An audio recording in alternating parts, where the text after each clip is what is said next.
저번 시간에 개수된 이사갈 지파가 주는 교훈은 안으로 견디는 그런 영성이었다면 오늘 이사갈의 동생인 스불론은 바깥으로 나가는 영성을 가진 지파라 이렇게 볼 수 있습니다. 바깥으로 나간다는 게 무슨 말이냐 하면 이스라엘 백성의 그 출애굽의 역사를 보면은 광야에서는 안으로 견디는 거였지만 이 광야를 잘 통과한 사람은 가나안 땅에 가서 혁혁한 승리를 거두면서 하나님의 나라를 확장하는 데 쓰임을 받았죠. 그런 것처럼 이사갈의 영성으로 안에서 잘 견딘 사람이 이제 그 견딤 이후에 바깥으로 나가서 하나님 앞에 귀하게 쓰임받는 그런 영성을 연결해서 가져야 된다라는 그런 메시지입니다. 이 성막의 동쪽은 대단히 중요하죠.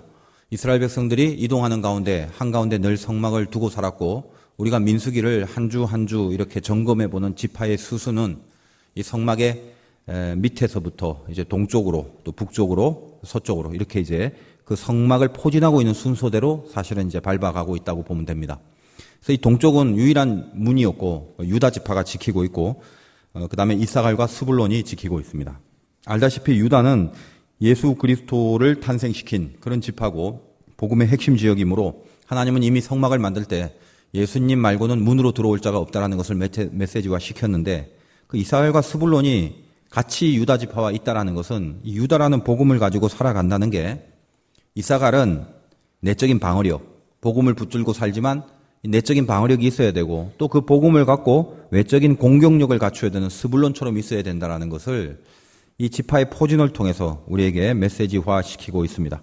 그래서 오늘 우리에게 필요한 것이 나를 지키는 그런 말씀과 또 남에게 전하는 복음, 유다를 중심으로 이사갈과 스불론이 유다라는 복음을 중심으로 나를 지키고 남에게 전하는 이 두 가지의 그 기준을 갖고 든든하게 성막의 진행을 앞서 나갔다라고 그렇게 생각을 하시면 됩니다.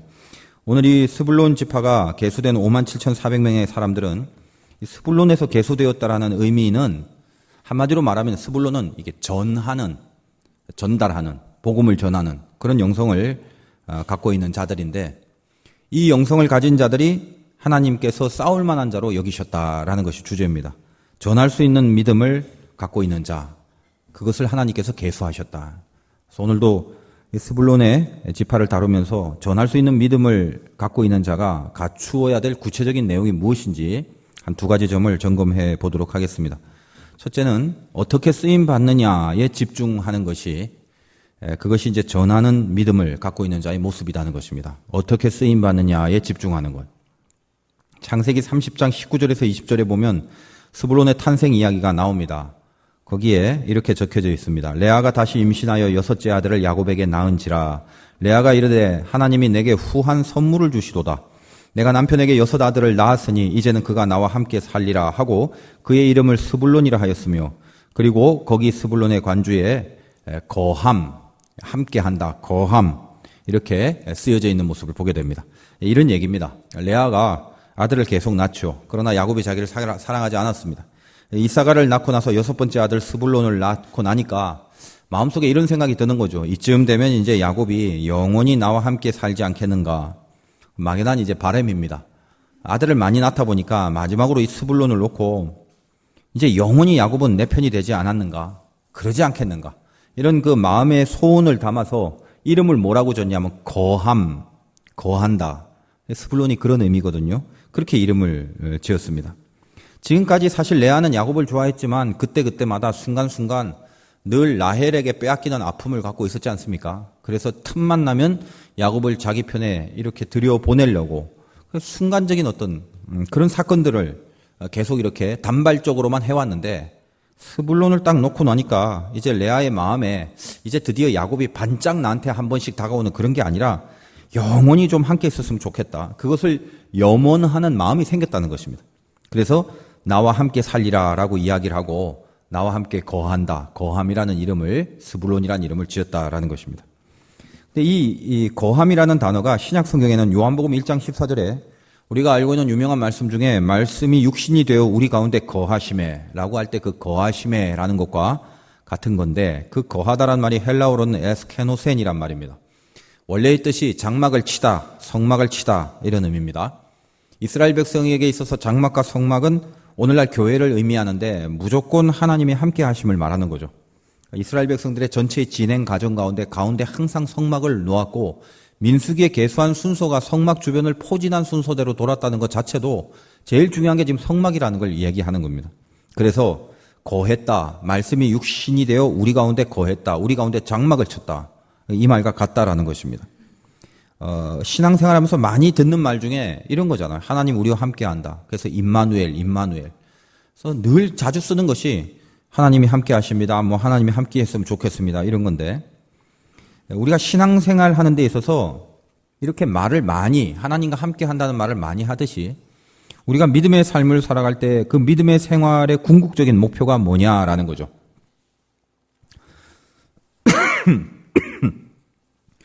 한번 쉽게 말해본다면 우리가 신앙생활 할 때 그 궁극적 목표 한마디로 한번 말해봐라. 그럼 뭐라고 말씀을 하시겠습니까? 뭐 좀 복잡하고 고상하게 표현할 필요 없이 아주 단순하게 쉽게 왜 신앙생활 하냐? 신앙생활의 목표가 뭐냐? 그러면 딱 한마디로 천국 가기 위해서 이렇게 대답하면 정답입니다. 뭐 이 땅에 살면서 우리가 신앙생활하면 좀 더 정의롭게 살 수 있고 더 높은 가치를 추구할 수 있고 뭐 불의를 보면 항거할 수 있는 용기가 생기고 이런 기타 등등의 고상한 내용들은 신앙을 가지면 부수적으로 따라오는 내용일지 몰라도 본질적으로 그런 고상한 내용들 빼고 딱 한마디로 신앙생활의 목표 뭐냐라고 할 때 천국이라는 것입니다. 천국이라고 대답해야 하는 것이 당연하고 그것이 정답입니다. 그러면 신앙생활 하는데 왜 천국이 궁극적인 목표인가? 여러 번 말씀드렸습니다만 이유는 한 가지밖에 없죠. 그곳에는 주님이 계시기 때문에 우리 신앙생활의 마지막 목표가 천국일 수밖에 없습니다. 다시 말해서 영원히 하나님과 함께 거할 수 있기 때문에 우리의 궁극적인 목표가 그 천국이 될 수밖에 없다는 겁니다. 지금 이 이야기를 우리가 이렇게 받아들인다면 또 그렇게 믿고 또 그런 진심을 갖고 있다면 우리 안에 좀 점검을 해볼 필요가 있지 않겠습니까? 하나님이 함께 거하는 게 그렇게 좋다면 지금 우리 마음 상태가 늘 그렇게 하나님과 함께 하는 게 좋아야 되는데 제가 가만 보니까 저도 마찬가지고 모든 예수 믿는 사람들이 이 땅에서 살아가면서 가끔은 주님이 나와 함께 안 했으면 좋겠다라는 생각을 할 때도 있더라는 것입니다. 난 아닌데요. 뭐 그렇게 말하는 사람이 있으면 할 수 없습니다만 왜 주님이 나와 함께 안 했으면 좋겠을 때도 있느냐 하면 죄를 짓고 싶기 때문에 그렇습니다. 어느 틈엔가 죄 짓고 싶은 마음이 생겨지고 마귀가 유혹을 하고 그 유혹에 넘어가면 내가 지금 죄를 짓고 싶은데 하나님이 함께 하면 안 되잖아요. 그러니까 우리의 솔직한 본심이 뭐냐? 하나님이란 분은 내가 살다가 힘들어서 내 인생이 잘 안 될 때 나를 도와서 그냥 성공만 시켜주시면 되고 그리고 내가 좀 죄 짓고 세상적으로 살 때는 그럼 좀 이렇게 좀 멀리 계셨다가 상관 안 하시고 있다가 또다시 내가 살면서 필요할 때만 잠깐 나타나셔서 나를 잠깐 도와주시고 또 내가 죄 짓고 싶을 때는 또 멀리 가 좀 계시고 죄다 이런 마음으로 살아가고 있다는 거죠. 그래서 우리가 예수 믿고 천국 가는 건 틀림없는데 그 예수 믿는다는 말을 말로만 해서는 안 되고 진심이 고백된 고백이어야 효과가 있는 거죠. 그러니까 내가 진짜 예수를 믿는다는 진심이 있다면 그 진심이 있는지 없는지를 어떻게 확인하냐면 바로 방금 말씀드린 이거. 하나님이 나 죄 짓고 싶을 땐 잠깐 멀리도 있었으면 좋겠다라고 생각하는 그런 마음이 있는 사람은 절대 진심이 아니겠죠. 어떤 게 진짜 예수 믿는다는 것에 대한 진심입니까?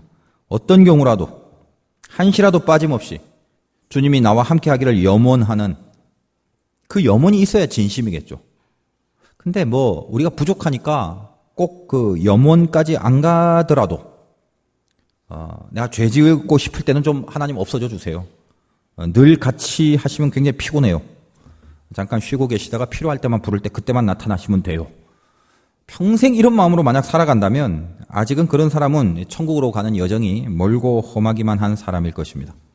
그러니까 오늘 예배 가운데 이런 마음을 달라고 기도하면서 이 예배를 좀 드렸으면 좋겠어요. 어떤 마음이냐? 주님, 늘 매번 제발 좀 함께 해주세요. 한시라도 떠나지 말고 만약 제가 이 세상과 죄의 한눈을 좀 팔고 있다면 따귀를 한 대 때려서라도 내 눈이 다시 주님을 놓치지 않게 좀 해주세요. 이렇게 기도해야 된다는 것입니다. 우리가 주님이 항상 내 옆에 있는 것을 부담스러워하는 이유가 뭐냐? 아직 우리가 죄인이고 이 땅은 죄가 통치하고 있어요. 그래서 내가 스스로 자발적으로 언제나 내 속에서 항상 주님이 나와 함께 하기를 바라지 않는 경우가 분명히 생긴단 말입니다. 그러길래 우리는 가끔은 이런 예배의 시간을 통해서 하나님과 대면하는 자리에서는 억지로라도 이 하나님의 진리의 말씀이 뭔지를 아니까 내 마음이 좀 삐딱하고 싶어도 아무튼 억지로라도 하나님 앞에 나와 주님이 함께 있기를 구하고 한시라도 떨어지지 않기를 구하고 한눈 팔면 제발 나를 좀 어떻게 싸잡아갖고 그냥 허리띠를 졸라매서라도 당신의 방향으로 나를 좀 끌어달라는 그런 기도들이 우리 예배 가운데 분명히 있어야 된다는 것입니다. 왜냐? 그게 천국이니까. 그게 거하심이거든요. 평생 살아가면서 그냥 자연스럽게 내가 내 속에서부터 우러나와서 주님 늘 함께 해요라는 마음이 생기지 않는단 말입니다. 공격이 오고 시험이 오고 마귀의 유혹이 오고 세상이 나를 땡기면 하나님 잠깐 나 좀 보지 말아주세요 라는 마음이 생기기 때문에 이 거하심을 놓치지 않고 살아가야만 되는 것이 신자의 의무이기도 하다라는 것입니다. 그래서 이 땅에서 하나님이 함께 하신 사람들을 가만히 한번 살펴보니까 어떤 모습을 갖고 살아가든가 그냥 말로만 주님 함께 하옵소서라는 그런 말을 하는 게 아니라 진짜 하나님의 거하심을 누리는 그런 사람들의 실제적인 모습이 뭐냐라는 걸 한번 알아봐야 될 것 아니겠습니까? 그래서 제가 성경을 쭉 한번 연구를 해봤더니 이 하나님이 함께 하시는 사람들이 참 가지각색이고 참으로 다양합니다. 그리고 그들이 그 믿음을 세워가는 방법론과 그 노선과 이런 것들도 사람마다 그렇게 각기 달라요. 그런데 어쨌든지 간에 함께 하심을 누리는 그 사람들이 그 수많은 다양성에도 불구하고 그들에게 유일한 공통점이 있다는 걸 하나 발견하게 됐습니다. 즉 다시 한번 말씀드리면 하나님과 함께 하는 것을 누리는 사람들의 공통점이 뭐냐? 제가 이렇게 봤더니요.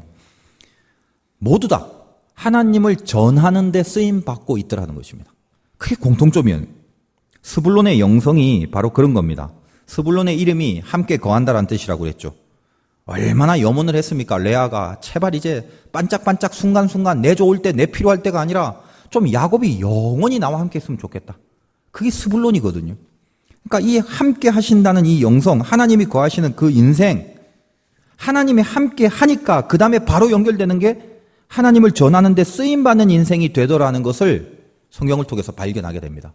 그래서 스불론의 영성은 함께 하심인데 이것을 확장시켜 보면 결국 쓰임받는 영성으로 연결이 되더라는 거예요.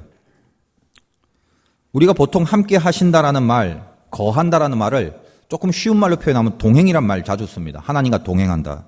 동행은 같이 가는 거죠. 근데 하나님과 동행하는데 하나님과 동행하는데 무슨 어디 산책하러 가겠습니까? 하나님이 우리와 동행한다는 것은 반드시 동역한다는 것을 동반합니다. 그러니까 하나님이란 단어를 쓰고 동행한다면 이꼴 동역이에요. 같이 간다는 건 같이 일을 하려고 어딘가를 같이 가는 거예요. 그러니까 하나님은 당신의 일을 누구와 하냐면 동행하는 자와 같이 합니다. 그리고 동행의 목표는 동역이라고요. 일을 같이 하려고.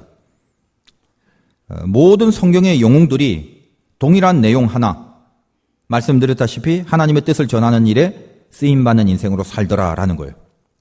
창세기 5장에 등장하는 에녹을 설명한다면 저희 교회에서 이제 카이로스 성경 공부하는 그 성경 공부 내용에는 다 있죠. 여러분들도 이제 배우게 되는데 앞으로 카이로스 성경 공부 잘 모르면 설교 말씀도 잘 못 따라갈 수 있어요. 그러니까 어여들 잘 배우시길 바라고. 그 당시 창세기 5장에 등장하는 사람들의 평균 연령이 800에서 900세라고요. 근데 에녹만 365세를 살다가 하나님께 바로 들림을 받은 그런 내용이 있습니다. 무슨 메시지냐? 그 부분을 잘 읽어보면 사람들이 1000년을 살더라도 한 달락 한 달락 끝날 때마다 몇 년을 살고 900년 살고 800년 살고 그리고 죽었더라 전부 다 죽었더라로 끝나는 족보인데 그 창세기 5장의 족보의 한가운데 에녹을 살짝 집어넣고 에녹에 대해서는 어떻게 설명하냐면 그들의 인생의 절반밖에 안 살았는 365세인데도 불구하고 죽음을 보지 않고 하나님이 바로 끌어갔더라. 이 말을 지금 쓰여지고 있습니다. 그게 무슨 말입니까? 이 땅에 오랫동안 장수 안 해도 물론 365세는 많이 산 거지만 그 당시에 비교할 때 오랫동안 살지 않다 하더라도 절대로 그 존재가 죽었더라라는 마지막 설명으로 에녹의 인생을 끝내지 않으려고 하나님께서 끌어올리신 거란 말이에요. 얼마나 신비하고 기적적으로 에녹을 다루었느냐가 중요한 게 아니라 적어도 에녹의 인생의 마지막 결론은 죽었더라가 아니다를 보여주고 싶었다. 오래 살았지만 다 죽었어요. 오래 살았지만 그 삶의 마지막은 죽었더라예요. 근데 에녹은 오래 살진 않았지만 죽지 않았더라죠. 죽었다라는 말을 하기 싫다는 것입니다. 왜요? 그가 성경의 표현에 보면 300년을 하나님과 동행하여, 그의 인생은 하나님과 동행한 인생이기 때문에 짧게 살든 길게 살든 그게 중요한 것이 아니라 하나님과 함께 했다는 이유 하나만으로 죽어버리는 허무하게 끝나는 무의미한 인생이 아니다라는 것, 그걸 우리들에게 가르쳐주고 싶었다는 것입니다. 이 땅에서 항상 하나님과 함께 하기를 원했던 사람, 순간적으로 필요할 때만 일로 와 보세요, 필요 없으면 절로 가세요가 아니라 300년을 에녹은 하나님과 함께 하기를 원했던 영성이었다는 거예요. 그렇게 동행했다는 것입니다. 그러므로 하나님이 에녹과 동행할 때 그냥 손잡고 어디 산책하는 것이 아니라 아까 말씀드렸다시피 동행은 동역이기 때문에 그를 통해 뭔가를 했단 말이죠, 하나님이. 유다서 1장 14절에 보면 이 에녹이 뭘 했는가를 이렇게 설명하고 있습니다. 아담의 7대 손 에녹이 이 사람들에 대해서 예언하여 이르되, 예언을 하고 살았네요. 주께서 수만의 거룩한 자와 함께 임하셨나니 이는 뭇 사람을 심판하사 모든 경건하지 않은 자가 경건하지 않게 행한 모든 경건하지 않은 일과 또 경건하지 않은 죄인들이 주를 거슬러 한 모든 완악한 말로 말미암아 그들을 정죄하려 하심이라 하였느니라. 이 성경이 쭉 풀어 이렇게 읽어보면 한 번에 보면 잘 와닿지 않을 때도 있어요. 쉽게 말하면 이거예요. 에녹은 하나님의 말씀을 대언하고 살았어요. 근데 요지가 뭐냐? 하나님 살아계시고 하나님 심판한다. 경건하고 똑바로 살면 거기에 대한 보상을 받고 그렇지 않으면 심판받는다. 즉 복음을 얘기한 거예요. 하나님의 뜻대로 살라라는 그 말씀, 즉 하나님을 전하고 하나님의 뜻을 전하며 살았다는 것입니다. 보세요. 300년을 동행했어요. 동행했기 때문에 하나님은 에녹에게 동역했어요. 뭘 시켰다고요? 전하는 영성을 갖고 하나님을 전하는 자로 살게 했다는 것입니다. 그러니 그의 마지막은 죽었더라로 끝날 수가 없는 거예요. 그래서 창세기 5장이 하고 싶은 말이 그거예요. 짧게 살았냐, 길게 살았냐, 많이 벌고 살았냐, 가난하게 살았냐가 아니라 하나님이 보시기에 죽은 시체의 인생이냐, 생명으로 끌어올려진 인생이냐, 그게 중요하더라는 것입니다. 전하는 인생. 다시 말해서 하나님을 전하며 살은 인생만이 죽음을 넘어서 영원한 천국을 목표로 하는 자의 삶의 모습이었다는 것입니다. 여기서부터 동행했으니 저 세계에도 연결이 되는 거죠. 여기서 하나님과 함께 있기를 원했고 이 땅에서 하나님과 함께 하는 게 나의 기쁨이고 소망이 됐기 때문에 저 세계에서도 이제는 영원히 하나님과 함께 하는 것을 그리워하고 소망하는 그 영혼이 된다라는 것입니다. 그래서 이는 이 땅에서 연습해야 되고 훈련해야 되며 기도해야 된다는 거예요. 나중에 모세가 스불론이 이제 지파로 번성할 때 지파에 대한 축복을 하는 장면이 창세기 49장 13절에 나옵니다. 이렇게 적혀져 있습니다. 스불론은 해변에 거주하리니 그곳은 배 매는 해변이라 그의 경계가 시돈까지 이르로다. 해변에 거한답니다. 밖을 향한다. 예, 스불론이 바깥으로 나간다고 그러죠. 바깥으로의 진출. 왜냐하면 해변이라는 것이 항구 도시였지 않습니까? 오늘날 같으면 비행기가 있겠지만 그때는 배밖에 없었죠. 그러니까 이 스불론이 해변에 거주한다라는 이유가 배를 매는 해변이다. 나간단 말이에요. 언제든지 나갈 수 있는 영성을 갖고 있다. 전할 수 있는 영성을 갖고 있다. 이겁니다. 우리 인천에 사는데 인천이 좋은 이유 중에 하나가 공항이 가깝다는 거죠. 공항이. 그래서 저도 이제 외국에 집회 나갈 때는 공항을 가면서 늘 느끼는 게, 야, 인천이 공기는 좀 나쁘지만 이거 하나는 좋다. 공항이 참 가깝구나. 이런 생각을 해요. 저는 이렇게 어디 집회 나가면 이런 마음이 있잖아요. 우리 화도교회가 아무튼 간에 제가 화도교회 목사로서 나갈 때 다른 교회 혹은 다른 교인들을 이렇게 말씀으로 섬기는 사역, 이거 사역을 한다라고 생각을 하고 가는데, 전 이번 주도 내일 모레 이틀 동안 상동교회에 속회 지도자 세미나를 합니다. 이틀 동안 이제 3번 집회를 하게 되는데 여러분 기도해 주시기 바라고. 그 교회는 우리 교회보다 더 오래됐더라고요. 한 127년 정도 된 교회인데 그 교회 자체가 무슨 수양관이 있어서 대천에 수양관을 갖고 있어서 거기서 이제 집회를 하게 됩니다. 근데 가만히 보니까 육로도 좋아서 해외로 나갈 때도 공항을 갖고 가지만 육로도 좋아서 이렇게 서해안 고속도로를 쭉 따라가 보면 또 이게 또 대천으로 또 연결이 되고, 그냥 제 생각에 그래요. 인천을 가만히 한번 생각해 보니까 굉장히 좀 요지가 아닌가 이렇게 생각을 해요. 여러분도 여기 인천 살면서 제가 가끔 보니까 이렇게 외국 나가는 그런 분들이 좀 많죠. 이래저래. 근데 은근히 만약에 여러분이 인천을 안 살고 말입니다. 저 무슨 경상도 무슨 두메산골 이런 데 살았다면 좀 이렇게 해외로 좀 나갈 수 있는 기회가 있다 해도 잘 못 나갔을 것 같아요. 아닌 것 같지만 은근히 그런 게 있다고요. 저도 이번에 우리 어머니 장례를 끝나고 좀 가족끼리 이 구정 연휴를 통해서 잠깐 좀 가까운데 우리 가족들이 이번에 한번 그 여행을 한번 잠깐 갔다 왔어요. 근데 참 편하더라고요. 예, 가까우니까 금방 갔다가 또 금방 올 수도 있고. 우리 교인들 중에도 이렇게 몇 분 간 분들도 있고 이 연휴를 맞이해서 간 사람들 이렇게 보니까 은근히 좀 있어요. 근데 가만히 봤더니 이것도 공항 가까운 게 큰 역할을 하더라는 것입니다. 그게 있다니까요, 분명히. 저 밑바닥에 살았을 때는 이 공항까지 올라오면 벌써 한나절이죠. 그러니까 벌써 하루가 깨지게 된단 말이에요. 이래저래. 그러니까 이 스불론도 이 해변가에 사는 이유가 빨리 하나님의 복음을 이렇게 바깥으로 나갈 수 있는 지역적인 그리고 어떤 영적인 그런 상황이 되기 때문에 그게 가능하다라는 얘기인데 마태복음 4장 12절에서 16절까지의 말씀을 보면 예수께서 요한이 잡혔음을 들으시고 갈릴리로 물러가셨다가 나사렛을 떠나 스불론과 납달리 지경 해변에 있는 가버나움에 가서 사시니 이는 선지자 이사야를 통하여 하신 말씀을 이루려 하심이라. 일러스되 스불론 땅과 납달리 땅과 요단강 저편 해변길과 이방의 갈릴리요 흑암에 앉은 백성이 큰 빛을 보았고 사망의 땅과 그늘에 앉은 자들에게 빛이 비치었도다 하였느니라. 그러니까 이 스불론을 통하여 뭐라고 이야기를 합니까? 빛을 보게 되고 사망의 땅과 그늘에 앉은 자들에게 빛이 비쳤다. 하나님의 복음이 스불론을 통하여 전해지자 많은 사람들이 어두운 가운데 빛을 보게 됐다라는 거죠. 즉 스불론을 복음이 퍼지는 하나의 요람 같은 곳으로 파악하고 있다는 것입니다. 지금 이렇게 들려드린 이런 이야기들이 성경 전반에 깔려있는 스불론의 영성을 지금 묘사하는 그런 부분이에요. 그래서 오늘 이 스불론 중에 계수된 자들, 그들의 영성이 어떤 것이었는가? 쓰임받는 거라고, 쓰임받는 거. 전하는 자로 살아간다는 것은 항상 어떤 때라도 내가 쓰임받는 자로 그렇게 있어야 되고 이 쓰임받는 것의 궁극적 목표는 결국 하나님을 전하는 것가 되겠죠. 여러분 인생도 사명을 갖고 살아야 되고 하나님의 자녀이기 때문에 그냥 사는 게 아니지 않습니까? 이유가 있고 목표가 있고. 제가 예를 들면 목사로서 설교를 하는 이 궁극의 목표가 뭐냐? 목사로서 쓰임받는 궁극의 목표가 과연 뭐냐? 하나님을 전하는 거죠. 뭐 저만 그렇습니까? 우리 성도님들이 헌신하고 예를 들면 구제를 하고 남을 돕거나 봉사를 하거나 믿음의 삶을 살아내는 궁극의 목표가 무엇입니까? 그냥 나 좋으라고 하는 겁니까? 나 잘 되려고 하는 게 아니라 궁극은 결국 하나님을 전하는 거죠. 그래서 우리는 보통 이런 것을 전하라 그러면 전도의 삶을 살아야 된다는 걸로 보통 이해를 합니다.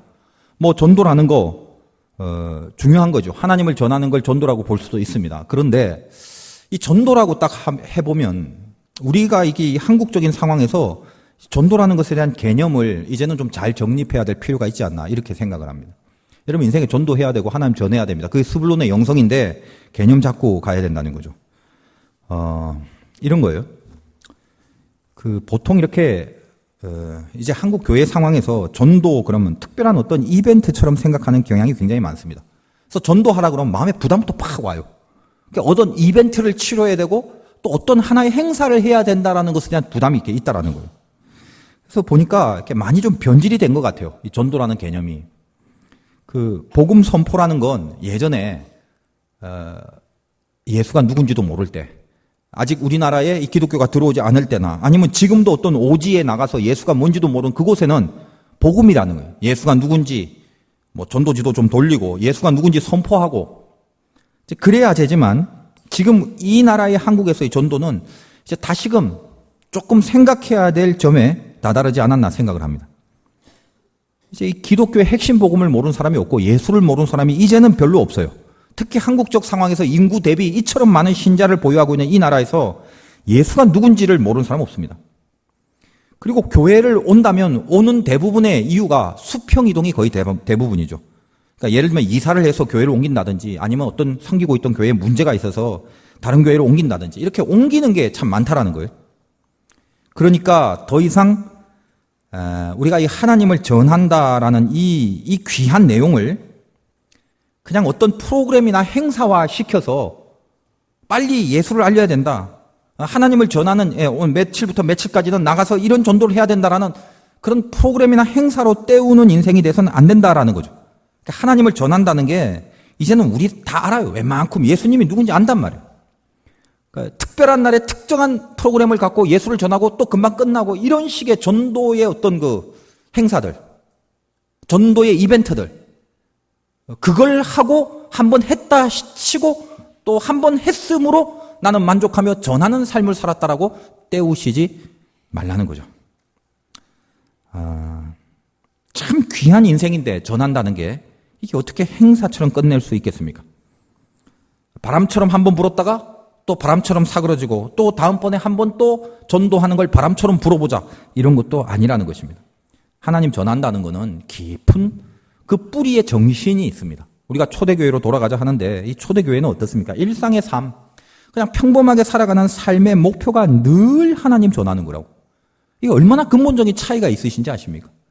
여러분이 참된 신앙으로 교회의 본래 모습을 본받으려면 우리의 일상의 삶이 뭐 특별한 행사와 이벤트화하지 않아도 그냥 하루하루 살아가는 삶이 하나님 전하는 거야 된다는 거예요. 그게 목표여야 된다는 걸 알아야 된다는 거예요. 전도지를 갖고 무슨 띠를 띄우고 머리에 두건 쓰고 매일 거리에 나가서 예수천당 불신주옥 그런 거를 외치란 말은 아닙니다. 그래야만 매일매일 삶이 전도다라고 하는 것이 아닙니다.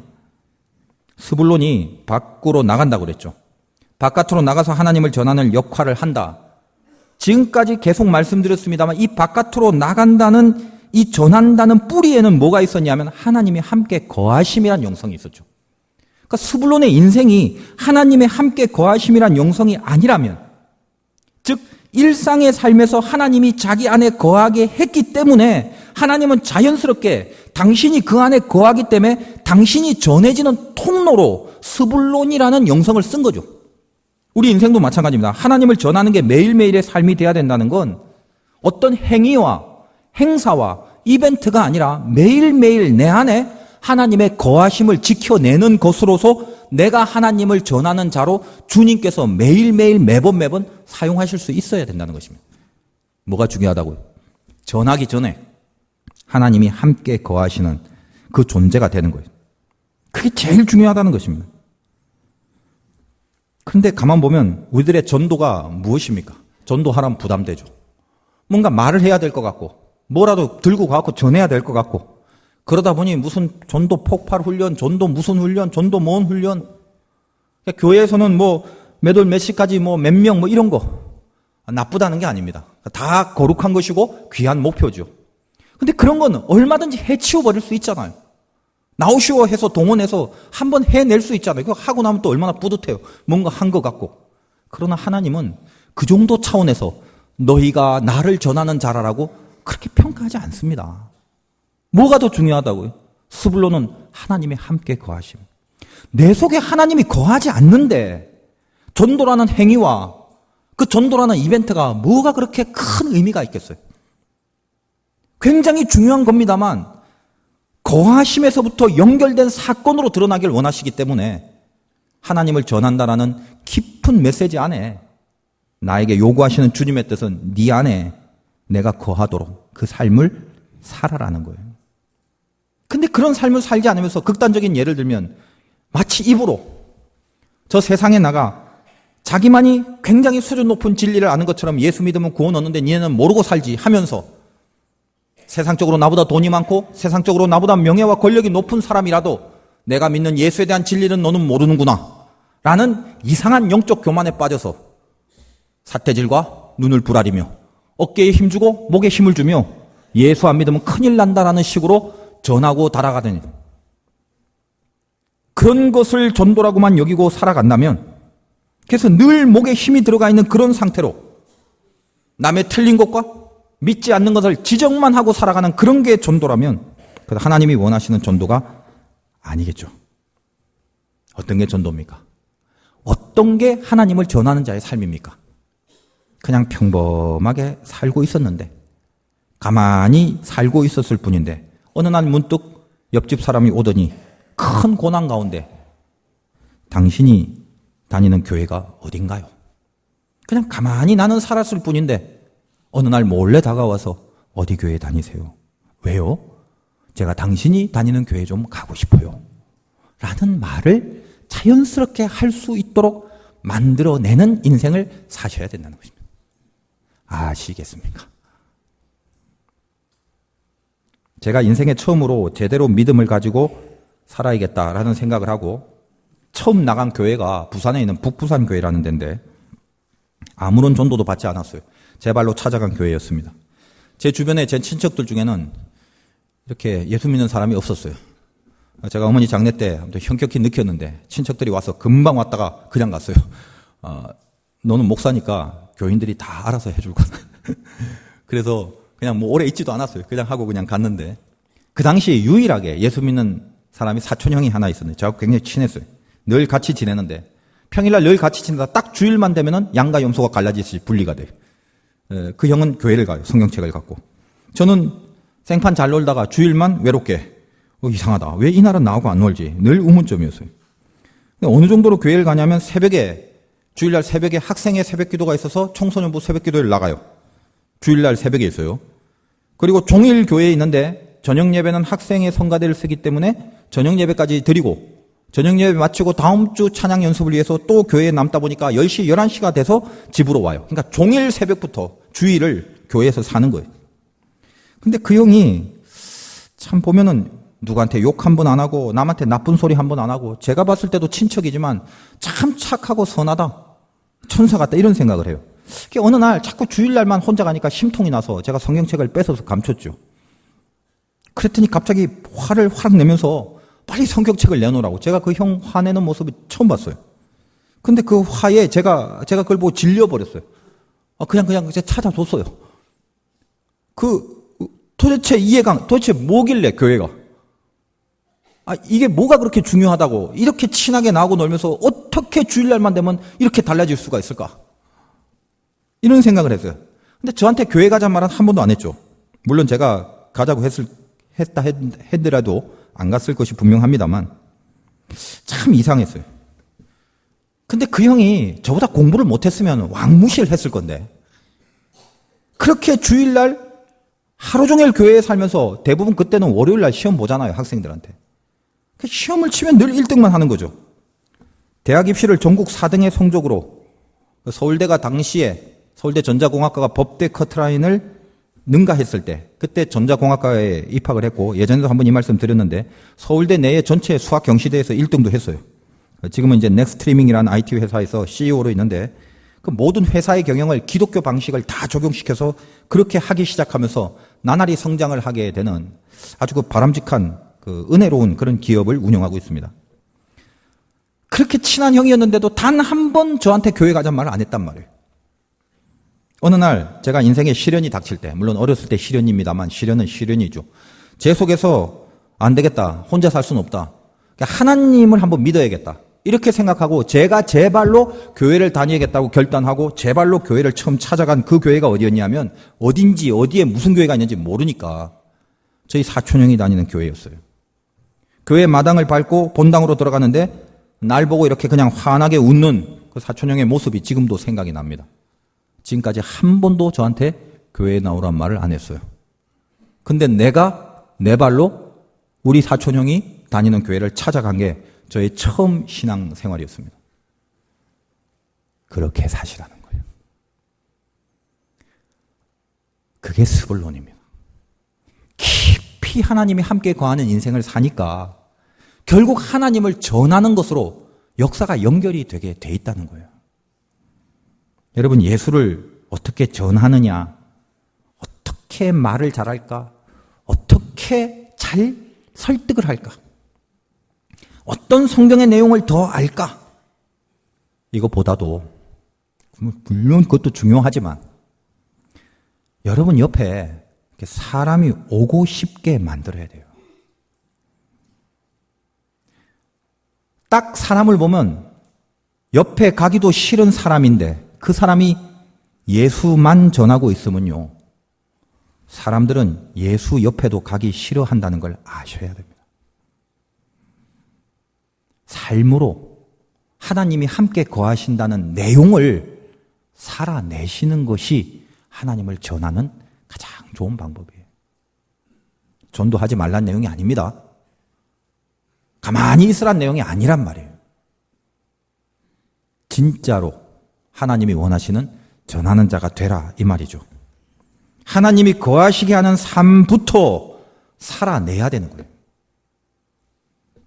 그릇은 종류가 다양하지 않습니까? 토기쟁이가 이것저것 그릇을 만듭니다. 작은 그릇, 큰 그릇, 뭐 비싼 그릇. 무슨 그릇이든지 간에 그것이 영광스러운 그릇이 되려면 딱 하나, 그릇에 뭔가를 담을 수 있어야 되겠죠. 그러니까 여러분이 아무리 작은 그릇일지는 몰라도 하나님을 담을 수 있는 그릇만 되면 되죠. 내 안에 하나님만 담겨지면 그건 자연스럽게 남들이 와서 하나님을 마시게 되거든요. 근데 아무것도 담지 못할 그릇이면 그게 금그릇인들 뭐하고 큰 그릇인들 뭐하겠냐 이 말이에요. 생각하면서 살아야 됩니다. 내가 지금 하나님이 거하시는 그릇인가? 거해야 쓰임받고 쓰임받아야 하나님을 전하죠. 그러니까 하나님이 내 안에 거하시기만 하면 내가 있는 곳에서는 항상 하나님이 전해지게 돼 있다는 것입니다. 새신자들 등록해서 선교부실에서 제가 접견을 하다 보면 항상 묻는 말이 있어요. 어떻게 이 교회를 오시게 됐냐고. 여러 가지 말이 있을 수 있겠죠. 근데 제가 참 듣고 싶은 말이 뭐 목사님 설교 좋단 말 듣고 왔어요. 이것도 굉장히 들으면 기분 좋은 말이에요. 근데 정말 듣고 싶은 말은 이 교회에 아무개 성도님을 보니까 교회 다니고 싶어서 왔어요. 이런 얘기를 참 듣고 싶어요. 그건 진짜죠. 정말 전도된 거죠. 보아한즉 은혜가 있어서 정말 하나님이 있는 것 같이 느껴져서 그 사람을 보면 그 사람만 따라하면 될 것 같은 그런 은혜 때문에 오게 되는 것. 어떻게 하지 그 삶을 살 수 있다고요? 하나님이 스불론 거하셔야 돼요. 내가 과연 하나님이 거하는 그릇인가? 그거를 매번 점검해야 된다는 것입니다. 그래야 하나님을 전하는 인생이 돼요. 오늘 이 스불론을 계수했을 때 싸움에 나갈 만한 자의 조건 중에 하나가 전하는 일에 쓰임받는 자였거든요. 전할 수 있는 삶이 되기 바라요. 하나님을 거하게 하셔서 자동적으로 하나님이 전해지는 그 일에 쓰임받는 인생이 될 때 스불론의 계수 안에 들 수 있더라는 것입니다. 한 번뿐인 인생 아닙니까? 마지막에 꼭 하나님 만나죠. 우리는 이런 일이 다시는 내 인생에 안 올 것 같다 차고 생각하고 살기 때문에 이런데 한 번씩 죽다 살아나는 경험이 꼭 필요해요. 빛을 보게 됩니다. 그분 앞에 뭔가 마지막 한마디를 해야 될 순간이 온다고요. 무슨 말 하시겠어요? 얼마 벌었어요? 이거? 통장에 얼마 있어요? 이거 이야기할 겁니까? 생각도 안 나요, 그런 거는. 내 자식 잘 키웠어요. 그것도 생각 안 나요. 어떻게 하나님 앞에 쓰임 받았는가? 이거예요, 이거. 하나님, 나 살면서 당신의 도구가 되고 당신 앞에 이렇게 쓰임 받았습니다. 그냥 이 내용만 계속 생각하게 되더라는 거예요. 하얀 도화지 같은 곳에 하나님과 나 딱 둘만이 있는 순간이 분명히 옵니다. 준비하십시오. 그때 당황하지 마세요. 그때 후회하지 마시고 지금 한시라도 준비하세요. 그게 우리 인생의 목표예요. 한 번 아닙니까? 쓰임받는 일, 하나님 전하는 일에 내가 통로가 되는 그런 경험을 하시기 바라요. 몇 명 데리고 옵시다. 다음 주에. 자, 2명, 3명 적어내세요. 그럼 많아질 수는 있겠죠. 그러나 깊은 곳에서 내가 하나님을 거하게 하는 그 영성으로 말미암아 스불론처럼 바깥으로 자연스럽게 흘러넘치는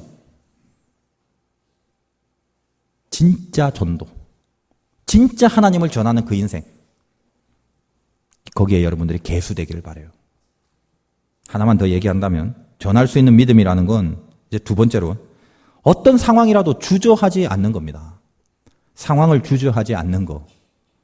전하는 믿음을 갖고 있는 사람은요, 상황이 두렵지 않습니다. 신명기 33장 18절에서 19절에 보면 모세가 스불론 지파를 향해서 축복을 한 멘트가 이겁니다. 스불론이요, 너는 밖으로 나감을 기뻐하라. 세상으로 나가는 걸 기뻐하래요. 그러니까 우리가 이 말씀을 받으면 우리가 세상 바깥으로 나가는 걸 기뻐하는 것입니다. 이 전하는 자에게 사명은 어디를 가나 누구를 만나나 늘 하나님을 전하는 자, 하나님을 전하는 자로 거기에 보내졌다라는 것을 알고 있습니다. 그래서 하나님을 전하는 자에게는요, 좋은 상황, 나쁜 상황이라는 게 없어요. 상황의 좋고 나쁨이라는 선이 없어져 버린단 말이에요. 그냥 좋은 상황, 나쁜 상황은 하나도 없고 하나님이 나에게 만나게 해주시는 섭리밖에 남는 게 없어요. 그게 예수 믿는 사람의 상황이라고요. 왜? 나는 거기 돈 벌려고 보내준 게 아니에요. 나는 거기서 내 유익을 구하고 보내진 게 아니에요. 내가 있는 가정, 내가 있는 직장, 내가 있는 공동체, 내가 있는 사회, 그 모든 상황은 하나님이 당신을 전하라고 보내준 미션의 필드란 말이죠. 이걸 알고 살아야 됩니다. 나는 그런 거 생각 안 했는데, 난 그런 거 싫은데, 그건 좋고 싫고의 문제가 아니라 하나님의 자녀의 모든 하나님의 백성의 공통된 자리예요. 여러분이 인생에 처한 상황에 걱정이 생길 때가 있죠. 지금 나에게 맞닥뜨린 상황에 걱정이 생기는 상황. 왜 걱정이 생기느냐? 딴 거 아무것도 없어요. 내가 어떻게 이런 상황에서 돈을 벌 수가 있어? 그렇게 생각하니까 걱정부터 생기는 거라고요. 근데 달리 봐서요. 달리. 어떻게 이 상황에서 내가 하나님을 전할 수 있겠는가? 이걸 생각하는 순간 다 바뀌어져 버려요.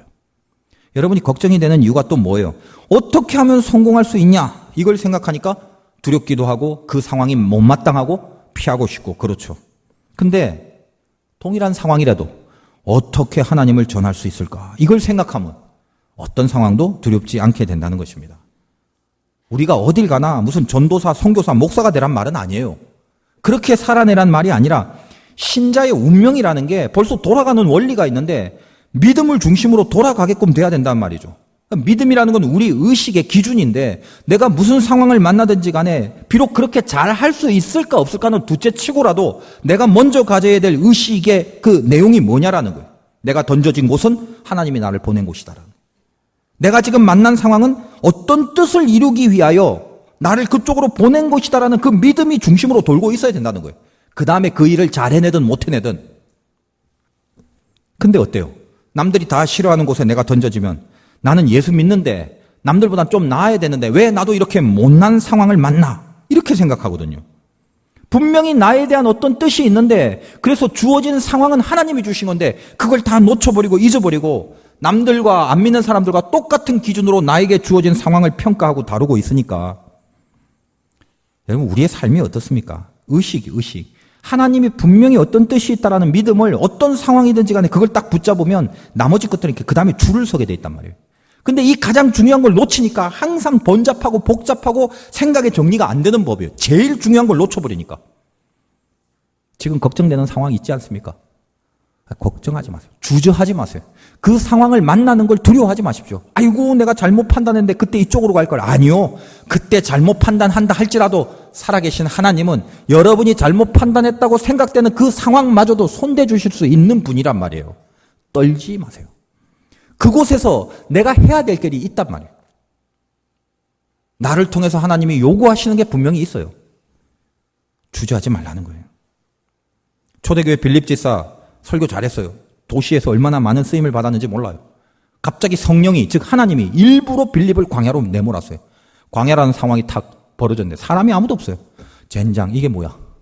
나처럼 설교 잘하는 사람이 이런 두메 산골에서 뭐 하고 살란 말이야 하면서 고민을 하고 있었다면 그리고 자기에게 맞닥뜨린 상황이 못내 못마땅하고 이게 뭐냐 재수가 없네 라고 생각했다면 그때 지나가던 수레에 이디오피아 여왕의 국고를 맡은 간다게가 이사야 성경을 읽고 궁금해하는 것을 그가 가서 풀어줄 리가 만무했겠죠.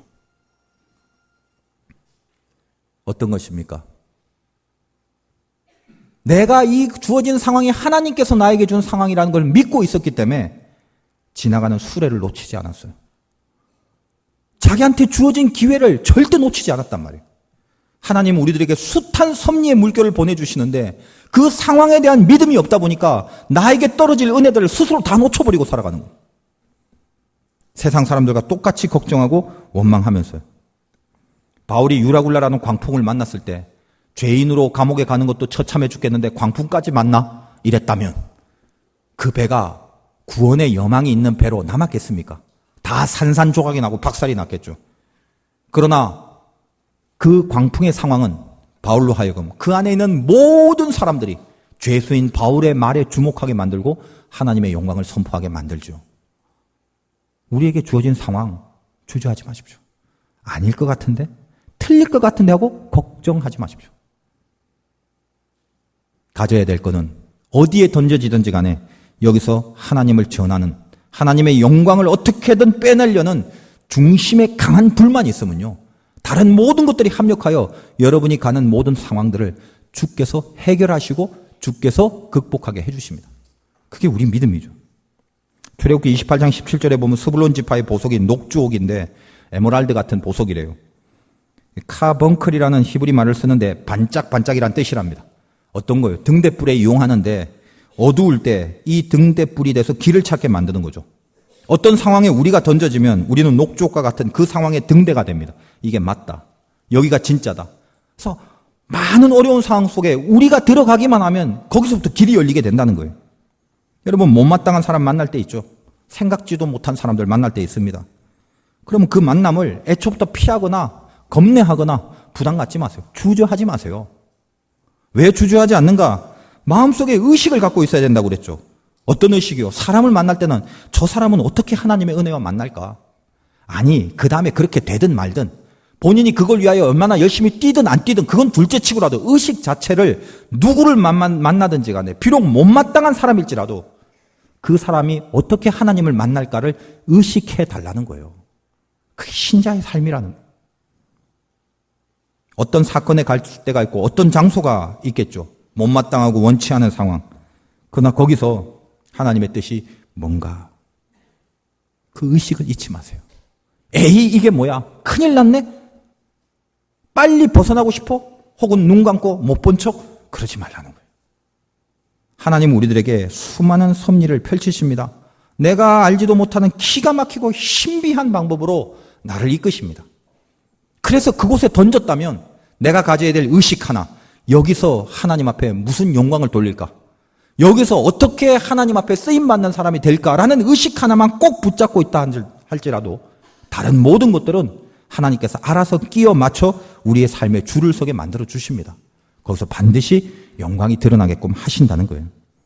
여러분이 그 생각만 하실 수 있다면 어떤 상황이든 주저하지 않을 믿음으로 살아가게 됩니다. 하나님을 전하는 일에 쓰임받는 사람은 그러므로 기도의 패턴이 달라요. 하나님 앞에 쓰임받는다, 하나님을 전해야 된다라는 의식이 없는 사람의 기도는 항상 이런 거예요. 하나님, 이 힘든 상황을 빨리 바꿔달라고. 하나님, 이 상황을 빨리 변화시켜달라고. 그렇게 기도를 해요. 근데 하나님을 전하는 마음에 이 중심을 갖고 있는 자의 기도는요, 하나님, 이 상황이라도 이기게 해주세요. 이 상황이라도 극복할 수 있는 힘을 달라고. 그렇게 기도를 한단 말이에요. 여러분에게 처해져 있는 상황 아무것도 아닙니다. 이길 수 있는 믿음 달라고 기도하셔야 돼요. 어느 날 화장실에 이렇게 앉아있는데 좁잖아요. 근데 이런 생각을 해봤어요. 좁아도 답답하지가 않더라고. 왠지 은근히 좀 편하고 생각도 잘 되고 화장실이. 그러진 않습니까, 여러분들은? 좋은 화장실 쓰시나요? 근데 혹시 화장실 좁다고 해서 막 심장이 벌컥벌컥 뛰네. 난 여기서 못 살겠네. 막 혈압이 올라가고 막 이런 사람 있나요, 혹시? 여러분 그 아파트 안에 화장실 안에 있으면서 이런 갑갑한 데서 어떻게 살겠냐고 하면서 막 가슴 치고 막 얼굴 시뻘개지고 막 죽을 것 같고 이런 사람 있나요? 혹 공황장애나 무슨 폐쇄공포증이 있는 병이 있는 사람은 그럴지도 몰라. 근데 대부분은 아무리 화장실이 좁아도 그 안에서 그렇게 죽을 듯 살 듯 팔딱팔딱 뛰지 않습니다. 이유가 뭘까? 제가 가만히 생각해 봤더니 자기가 있는 곳이 화장실이지만 밖이 자기 집이죠. 그러니까 화장실 안에 있지만 결국 이것은 집 안에 있다는 걸 알기 때문에 오는 인식론이란 말이에요. 확대해 볼까요? 지금 내가 만난 상황이 답답할진 몰라요. 근데 크게 보면 다 하나님 안에 있는 거예요. 걱정하지 마세요. 그래서 내가 주어지는 상황에서 어떤 의식을 갖고 있느냐가 제일 중요한 것입니다. 스불론처럼 개수될 수 있는, 그래서 하나님 앞에 전하는 자로 한번 인생을 쓰임 받으시기를 주님의 이름으로 축원드립니다.